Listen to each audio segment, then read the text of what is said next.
माँ का वो आखिरी पत्र जिसे पढ़कर बेटा दंग रह गया।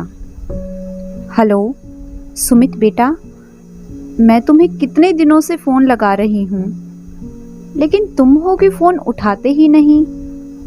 बेटा, तुम तो जानते ही हो अपने पिता की हालत के बारे में।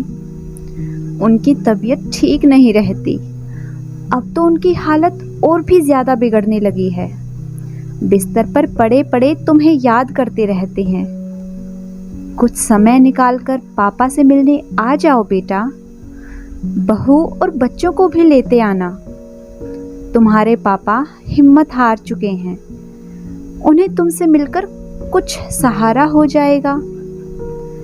अभी शांति जी अपनी बात कह ही रही थी कि सुमित ने अपनी मजबूरी बयां करनी शुरू की। माँ, इस हफ्ते तो कोई छुट्टी नहीं मिल पाएगी, और आपको तो पता ही है मैं यहाँ अपना नया मकान बनवा रहा हूँ। मुझे वहाँ पर निगरानी रखनी पड़ती है। यहाँ पर मेरा रहना बहुत ज़रूरी है। मेरा आपके पास आना थोड़ा मुश्किल है। आप पापा की देखभाल के लिए एक नौकर रख लो। बेटे का स्पष्ट सा जवाब पाकर शांति जी के चेहरे पर चिंता की रेखाएं और निराशा के भाव उफान मारने लगे। उनकी आंखें आंसुओं से भर उठी। वो सोचने लगी, नौकर तो मैं रख सकती हूँ, रुपयों पैसों की कमी नहीं है हमारे पास, लेकिन ये आजकल के बच्चों को कौन समझाए कि उनके माँ बाप को किसी पराये से ज़्यादा अपने की ज़रूरत होती है। दिन प्रतिदिन शुगर और दिल की बीमारी से पीड़ित आनंद जी की तबीयत बद से बदतर होती जा रही थी, और शांति जी के दिल के किसी कोने में एक अनजाना सा डर पनपने लगा था। बीमार पति की देख रेख के लिए वो सारा दिन उनके पास पलंग पर ही बैठी रहती। कभी कभी तो आनंद जी पूछ बैठते, क्यों शांति, तुमने सुमित को फ़ोन करके मेरी तबीयत के बारे में नहीं बताया क्या? ऐसा कौन सा काम है जो उसे अपने पापा से बढ़कर हो गया? ऐसा करते हैं, अगर उसे छुट्टी नहीं मिल पा रही है तो हम ही उसके घर चले जाते हैं। कुछ दिनों से बहुत दिल कर रहा है अपने बच्चों से मिलने का।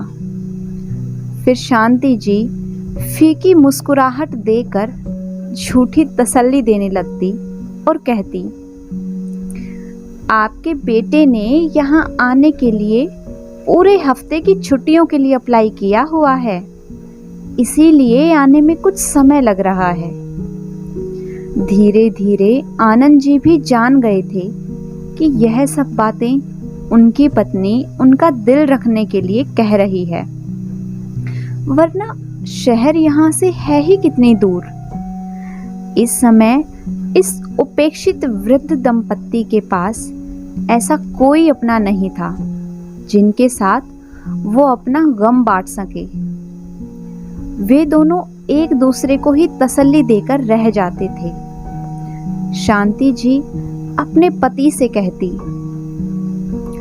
शायद हमारी किस्मत ही खराब है जो हमें अपने बेटे बहू और पोते पोती के साथ रहने का भी सुख नसीब नहीं हो पा रहा।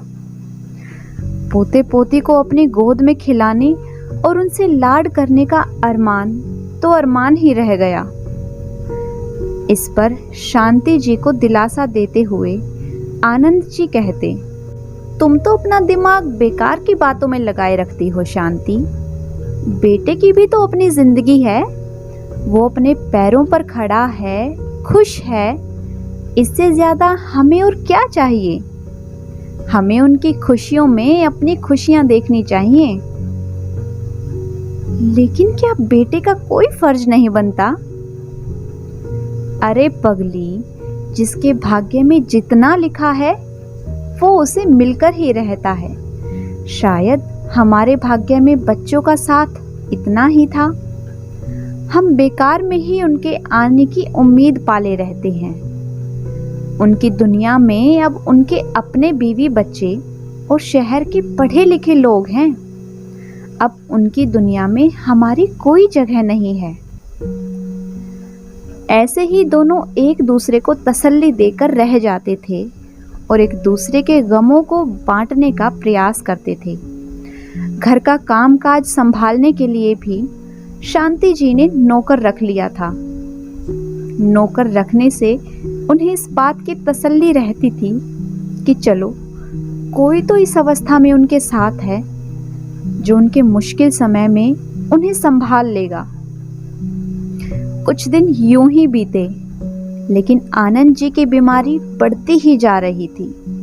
अब तो दवाइयां भी उनकी बीमारी के सामने हिम्मत हारने लगी थी। लेकिन क्या मजाल, उनका बेटा उनका हालचाल पूछने भी आया हो। अपने पति की चिंता में डूबी शांति जी ने बड़े भारी दिल से, ना चाहते हुए भी, अपने बेटे को फिर से फोन किया और रुआंसी आवाज में बोली, बेटा, तुम्हारे पापा की हालत ज्यादा बिगड़ने लगी है। यहाँ भी डॉक्टर को दिखा दिया, लेकिन डॉक्टर ने कहा है कि तुम्हारे पिता को शहर के किसी बड़े अस्पताल में ले जाने की जरूरत है। उनकी यह हालत अब मुझसे देखी नहीं जा रही। तुम जल्दी से आकर हमें ले जाओ। तुम्हारे पापा को जल्द से जल्द अच्छे इलाज की जरूरत है। इस पर बेटे ने जवाब दिया, माँ, मैं किसी काम से शहर से बाहर आया हुआ हूँ। आप पापा को एम्बुलेंस में शहर लेकर आ जाइए। मुझे 2 दिन लगेंगे वापस लौटने में। बेटे के कहे अनुसार शांति जी आनंद जी को एम्बुलेंस में लेकर शहर आ गई और हॉस्पिटल में उन्हें एडमिट करवा दिया। डॉक्टर ने तुरंत इलाज शुरू कर दिया, लेकिन बीते हुए हर पल के साथ आनंद जी के बचने की उम्मीद भी कम होने लगी थी। लेकिन शांति जी को इस बात की तसल्ली थी कि अपने बेटे बहू और पोते पोते की एक झलक पाने के लिए तरसती हुई आनंद जी की यह इच्छा तो कम से कम पूरी हो जाएगी। परंतु शांति जी की यह सोच केवल एक भ्रम मात्र थी। वह हर दिन सूरज निकलते ही दरवाजे पर टकटकी लगाए एक आशा भरी नजर लिए अपने बेटे का इंतजार करती, लेकिन हर शाम को उनका भरोसा दम तोड़ देता। हर बीतता दिन अब उन्हें अपने बेटे की फितरत का एहसास करवाने लगा। फिर एक दिन ऐसा भी आया जब डॉक्टरों ने उनकी ठीक होने की उम्मीद को बिल्कुल नकार दिया और शांति जी को साफ शब्दों में कह दिया कि अस्पताल के इलाज से ज्यादा उन्हें अपनों के साथ की जरूरत है। यह सुनकर शांति जी अंदर तक टूट चुकी थी। अपने पति का अपने हाथों में हाथ लिए शांति जी दुख में डूबी उनके पास बैठी हुई थी। तभी आनंद जी ने कहा, शांति, मुझे पता है मैं अब बस कुछ ही दिनों का मेहमान हूँ। बस मेरी आखिरी इच्छा पूरी कर दो, मुझे मेरे बेटे से मिलवा दो। अपने पति की इच्छा पूरी करने के लिए उन्होंने कांपते हाथों से अपने बेटे को एक बार फिर फोन लगाया, लेकिन सुमित ने आज भी फोन नहीं उठाया। अपने आप को जैसे तैसे संभालते हुए उन्होंने अपने पति को बेटे के घर ले जाने का फैसला किया। अपने बीमार पति को एम्बुलेंस में असिस्टेंट डॉक्टर की देखरेख में लेकर जाते हुए शांति जी सोचने लगी, हम दोनों ही तो एक दूसरे के सुख दुख का सहारा हैं। अब अगर इन्हें कुछ हो गया तो इस दुनिया में रहना मेरे लिए किसी सजा से कम नहीं होगा। यह सोचते हुए उन्होंने अपने पति की तरफ देखा तो आनंद जी के शरीर में कोई हरकत ही ना थी। एम्बुलेंस में उपस्थित डॉक्टर ने चेक किया तो उन्हें मृत घोषित कर दिया। अपने बेटे बहू और उनके बच्चों से मिलने की अधूरी इच्छा लिए आनंद जी की आंखें सदा के लिए बंद हो गई। आनंद जी की मौत ने तो जैसे शांति की जान ही निकाल ली थी। अपने पति के मृत शरीर को देखकर आंसू बहाने के अलावा उनके पास और कोई चारा नहीं था।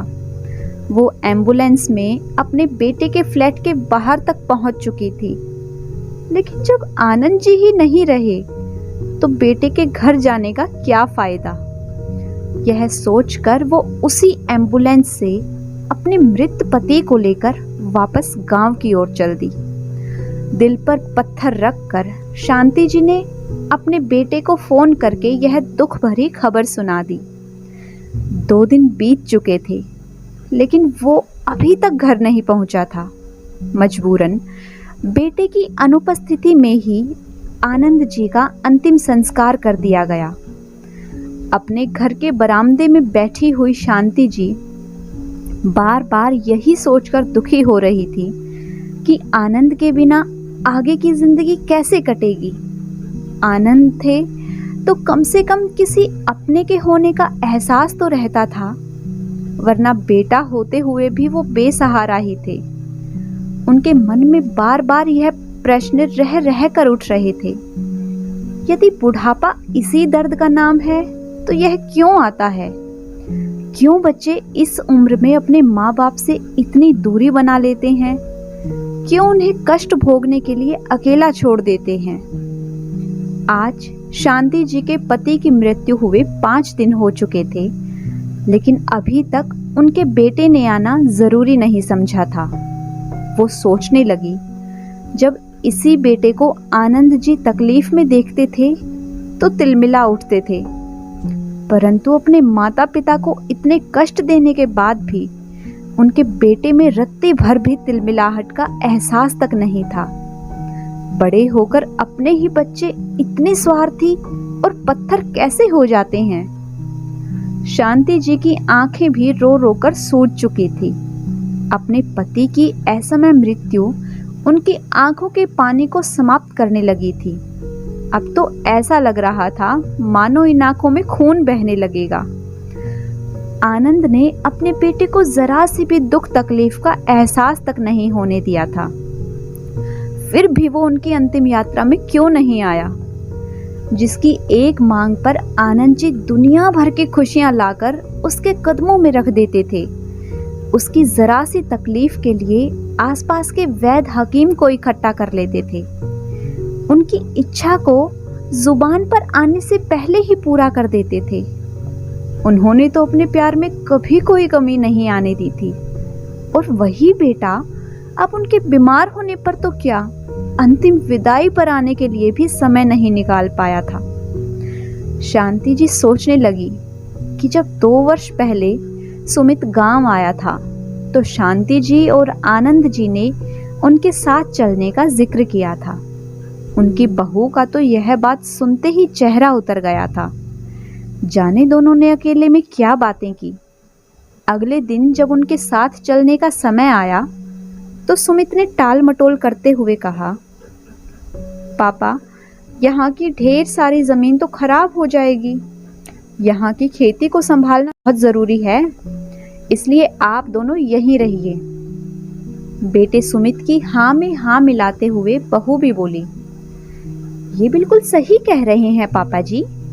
इस बुढ़ापे में शहर का प्रदूषण भरा वातावरण आपकी सेहत के लिए वैसे भी अच्छा नहीं है। गांव का साफ और स्वच्छ वातावरण ही आप दोनों के स्वास्थ्य के लिए ठीक रहेगा। आनंद जी तो अपने बेटे बहू की बात मान गए थे, लेकिन शांति जी ने उसी दिन अपने बेटे और बहू के मन को टटोल लिया था। उन्हें मन ही मन एहसास हो रहा था कि अब अपने बेटे के सहारे की उम्मीद रखना ही बेकार है। लेकिन उस समय तो उनके पास अपने पति का सहारा था। अब तो वो सहारा भी भगवान ने उनसे छीन लिया था। अतीत में जाते हुए शांति जी को बीते समय की यादें किसी पैने दर्द की अनुभूति कराने लगी। आंखों से गिरते हुए आंसुओं ने उनके कपड़े के ऊपरी भाग को गीला कर दिया था। वो सोचने लगी, 5 दिन पहले जब पिता की मृत्यु की खबर भिजवाई जा चुकी थी फिर भी बेटे बहू का कोई अता पता नहीं। इस 5 दिन के अंतराल में उन्होंने एक एक पल कैसे काटा था, उनकी हालत साफ बयां कर रही थी। अपने पति के जाने का गम और बच्चों की उपेक्षा झेलते हुए वो छत पर टहल रही थी। छत की मुंडेर से नीचे आंगन की ओर देखा और सोचने लगी, इसी आंगन में तो आनंद जी की बेपरवाह हंसी गूंजा करती थी। यही हमारे बेटे का बचपन बीता। यही आंगन तो हमारे हंसते खेलते परिवार की हंसी ठहाकों की आवाज का गवाह हुआ करता था। अपनी पुरानी यादों में खोई शांति जी के विचारों पर एकाएक विराम लग गया। जैसे ही गांव के बीच से होकर जाने वाली सड़क से किसी गाड़ी की जोरदार ब्रेक की आवाज आई। अपने बेटे के आने की आशा लिए उन्होंने गाड़ी की ओर देखा तो पास वाले खत्री जी का बेटा उस गाड़ी से उतर रहा था। वो भी शहर में ही नौकरी करता था।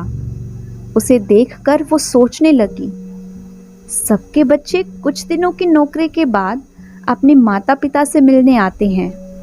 एक वही अभागे हैं जिनके बेटे ने उन्हें इस हालत में भी अकेला छोड़ दिया है। गम के अथाह सागर में डूबी शांति जी कुछ देर बाद छत से नीचे उतर आई तो देखा खत्री जी का बेटा आनंद जी के लिए अफसोस प्रकट करने आया हुआ था। अब तो शांति जी को अपनी परवरिश पर भी घिन आने लगी थी। बाहर निकलकर अपने बेटे के आने की आस से एक बार फिर वो सड़क का मुआयना करने निकली तो देखा दूर दूर तक सन्नाटा पसरा था। फिर से कांपती टांगों के साथ वो अंदर आ गई। अपने पिता की 13वीं पर जब सुमित अपनी पत्नी और बच्चों के साथ गांव पहुंचा तो गांव में चारों ओर हैरान कर देने वाला सन्नाटा पसरा हुआ था। गांव की गलियां चौराहे जहां हर पल लोगों की चहल पहल लगी रहती थी, आज सुनसान पड़ी थी। कहीं बच्चे भी खेलते नजर नहीं आ रहे थे। जहां कहीं एक दो गांव वाले नजर भी आए तो देखा उनकी नजरें उसे ऐसे देख रही थी जैसे वो कोई अपराधी हो जिसने बहुत बड़ा गुनाह किया है। जैसे ही वो लोग घर पहुंचे तो देखा घर के आंगन में लोगों की भीड़ जुटी हुई है। आगे बढ़ा तो सारे गांव वालों की हैरानी भरी नजरें उसे अपराध बोध करा रही थी। अंदर आकर देखा तो आंगन में उसकी माँ को फर्श पर लेटाया जा रहा था और उनकी अंतिम यात्रा की तैयारी की जा रही थी। उसके कुछ बोलने से पहले ही उसकी माँ की सहेली ने उसके हाथ में चिट्ठी थमा दी और बोली, बेटा, ये तुम्हारी माँ ने तुम्हारे लिए लिखी थी। चिट्ठी देते हुए उनकी घूरती नजरें सुमित को अंदर तक झकझोर रही थी। उसकी माँ ने उसके लिए चिट्ठी में क्या लिखा है, यह जानने के लिए उसने जैसे ही चिट्ठी खोली तो सबसे ऊपर लिखा हुआ था, मेरे प्यारे बेटे, सदा खुश रहना। मुझे नहीं मालूम कि तुमसे मिलने के लिए मैं जिंदा भी बचूंगी या नहीं, और वैसे भी जान तो मेरी उसी दिन निकल गई थी जिस दिन तुम्हारे पापा, जो हर सुख दुख में मेरा सहारा थे, मुझे छोड़कर चले गए थे। लेकिन तुम मेरे इकलौते बेटे, मेरे अपने होते हुए भी मुझसे इतने पराए कैसे हो गए? यह बात मेरी समझ से बाहर है। तुम्हारे पिता, जिसने तुम्हें पाल पोस कर इतना बड़ा किया, तुम्हारी एक झलक पाने के लिए भी अंतिम सांस तक तुम्हारा इंतजार करते रहे, लेकिन तुम ना आए। अपना मकान और अपनी नौकरी तुम्हें अपने पिता से भी ज्यादा जरूरी लग रही थी। अपने बीमार पापा का हालचाल पूछना तो बहुत दूर की बात है, तुम उनके अंतिम संस्कार तक भी नहीं पहुंच पाए। तुमने कहने भर को तो हमें दादा दादी बना दिया, लेकिन कभी हमारे पोता पोती को गोद में खिलाने का मौका तक ना दे सके। शायद हमारे ही भाग्य का कसूर था, या फिर हमारे द्वारा दिए गए संस्कारों में दोष था। तुम हमारे चेहरे के गहराती लकीरों को भी ना पढ़ पाए। हमारे दिल में उभरते दुख के भावों को न समझ पाए। पत्र को पढ़ते हुए सुमित बीच में रुक गया। पत्र में कुछ शब्द धुंधले हो चुके थे। शायद माँ के आंसू ने उन्हें धुंधला कर दिया था। फिर से सुमित ने पत्र पढ़ना शुरू किया। बेटा, मेरी भगवान से प्रार्थना है कि जो दुख हमें इस अवस्था में झेलने पड़े, ऐसे दुख भगवान किसी और माता पिता को ना दिखाए। लेकिन हमारे समाज में आजकल बुजुर्गों की स्थिति को देखते मैंने महसूस किया है कि मेरे जैसे बहुत से बूढ़े माता पिता ऐसे हैं जिन्हें तुम जैसी औलाद के कारण नरक से भी बदतर जिंदगी जीनी पड़ रही है। इसलिए मुझे माफ करना, क्योंकि मैंने अपनी सारी जमीन और मकान वृद्धाश्रम को दान कर दिया है। लेकिन मेरी यही दिल से इच्छा है कि जैसा तुमने हमारे साथ किया है वैसा तुम्हारे साथ कभी ना हो। अपने जीवन के अंतिम समय को मैंने बहुत कष्टों में गुजारा है। आज मैं अपने जीवन का सबसे बड़ा निर्णय लेने जा रही हूँ। मैं तुमसे अपने शरीर को मुखाग्नि देने का अधिकार छीनती हूँ। चिट्ठी पढ़ते हुए सुमित के हाथ और आवाज कांपने लगी थी, लेकिन फिर भी उसने पढ़ना जारी रखा। पत्र में आगे लिखा था, वैसे भी असीम दुखों के चलते हुए जल तो मैं बहुत पहले ही चुकी थी। यह शरीर तो केवल दिखावा मात्र है। बेटा, तुम अपने पापा की तो अंतिम इच्छा पूरी ना कर पाए, लेकिन मैं चाहती हूँ कि तुम मेरी इच्छाओं को सम्मान देते हुए मेरे मृत शरीर को किसी अस्पताल को दान कर दो, ताकि यह नश्वर शरीर किसी जरूरतमंद के काम आ जाए। और हो सके तो मुझे माफ करना। पत्र को पढ़कर सुमित के चेहरे पर असीम दुख उभरने लगा। अपने घुटनों के बल बैठकर वो जोर जोर से रोने लगा। लेकिन अब इस पछतावे के लिए बहुत देर हो चुकी थी। बाहर से एम्बुलेंस की आवाज आई और उसकी माँ के मृत शरीर को उठाकर ले जाया जाने लगा। एक एक करके सभी रिश्तेदार और गांव वाले भी वापस चले गए और अंत में सुमित के पास रह गया तो सिर्फ पछतावा। तो दोस्तों, अगर आपको आज की मेरी ये कहानी पसंद आई है तो वीडियो को लाइक कीजिए, शेयर कीजिए। साथ ही अगर आपने अभी तक इस चैनल को सब्सक्राइब नहीं किया है तो जल्दी से चैनल को सब्सक्राइब कर लें। Thanks for watching.